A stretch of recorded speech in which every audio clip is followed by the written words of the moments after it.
Let me ask you about celebrity CEOs. And well, Barbara, you might kind of be one, but I'm really talking about, well, I'm talking about you, I guess, a little bit, but Elon Musk and his tweeting and Warren Buffett and Zuckerberg. Are celebrity CEOs good for business? And what can be learned from different models of being a high profile person like that? Depends who you're talking about now, doesn't it? Elon, you mentioned him. He doesn't want people to pay as much attention to his tweets. And what's he tweeting for? Of course he does, okay? His personal tweets control the value of his business.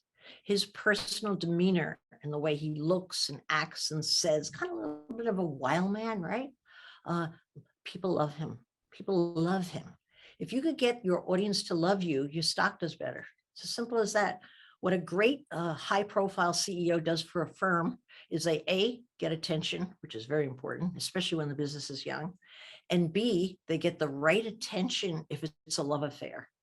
And people will buy with their heart and justify with their head, in that order. I believe in anything. I've learned that in my years in business. So people will buy into him and they'll justify that that stock's going to be amazing. And guess what? They're right, because if enough people feel that way, the stock keeps rising.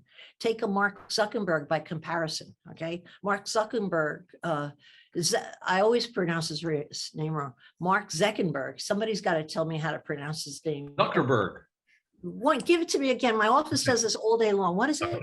Zuckerberg. Zuckerberg. Yeah, Zuckerberg. Isn't that what I just said? Kind of. Okay, he's smart, and people respond to him like, wow, he was young, so smart, so rich. But unfortunately, he's also snaky and robotic. And so people don't trust him or like him. Isn't that sad? I don't know if he's trustworthy. I don't know. I don't know a thing about that piece of him. But I can tell you something. Does that work against his value for his business? Yes, it does. It really does, because it's not likable.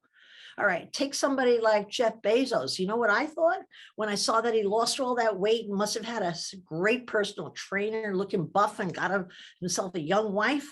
I thought to myself, good for his stock. Maybe not, but he looks like a guy who looks like a winner when I see him in the pages of the papers. You see, so I don't think you can underestimate the power that a celebrity head can bring to a firm, or the damage it could do when it's the wrong messaging. But I think today it's almost essential. I don't think it's an extra. You know, there was a time when we didn't elect celebrities for the highest office in our country, but we have found recently that that's a pretty darn good calling card, you know. Same with business. I think things have changed. It's all about marketing, branding, and who puts a face on a brand better than the face.